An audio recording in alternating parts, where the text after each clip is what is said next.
À présent, nous allons pouvoir procéder à l'installation de notre WordPress. Pour faire cela, néanmoins, nous allons avoir besoin de modifier un tout petit peu le fichier de configuration qui est fourni. Il s'appelle vp-config sample.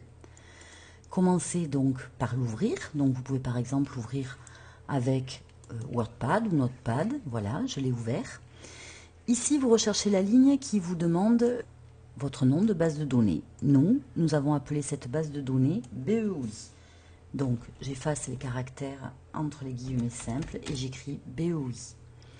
Comme nom d'utilisateur, étant donné que nous travaillons en local, le nom de l'utilisateur va être root. Le mot de passe de base de données. Pour l'instant, nous n'en avons pas fixé. Nous allons laisser cela entre guillemets.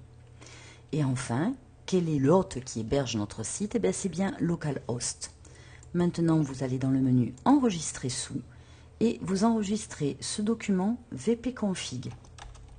Voilà, comme ça, nous garderons le fichier de base d'exemple et celui-là s'appelle vp-config. Je referme.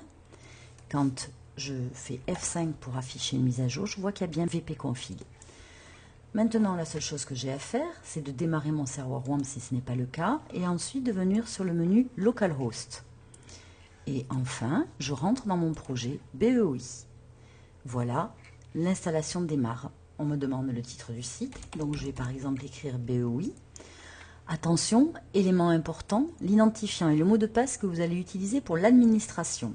Donc ici, par exemple, ça me dit qu'il est faible. Si je rajoute par exemple 2 chiffres, c'est moyen. Si je rajoute un symbole, alors je recommence. Voilà. Voilà, j'ai une protection par mot de passe qui est forte. Ensuite, adresse de messagerie. Bien sûr, je tape une adresse de messagerie valide. Et je lui dis, installe-moi WordPress.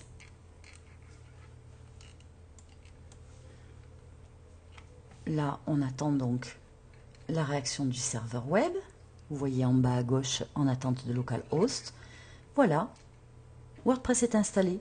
C'est fini. Je n'ai plus qu'à me connecter et je vais rentrer donc l'identifiant puis le mot de passe que j'ai choisi. Et je me connecte. Me voilà désormais sur l'interface d'administration du WordPress. Je n'ai plus qu'à commencer à travailler. Vous voyez, c'était assez facile. À bientôt pour la prochaine vidéo.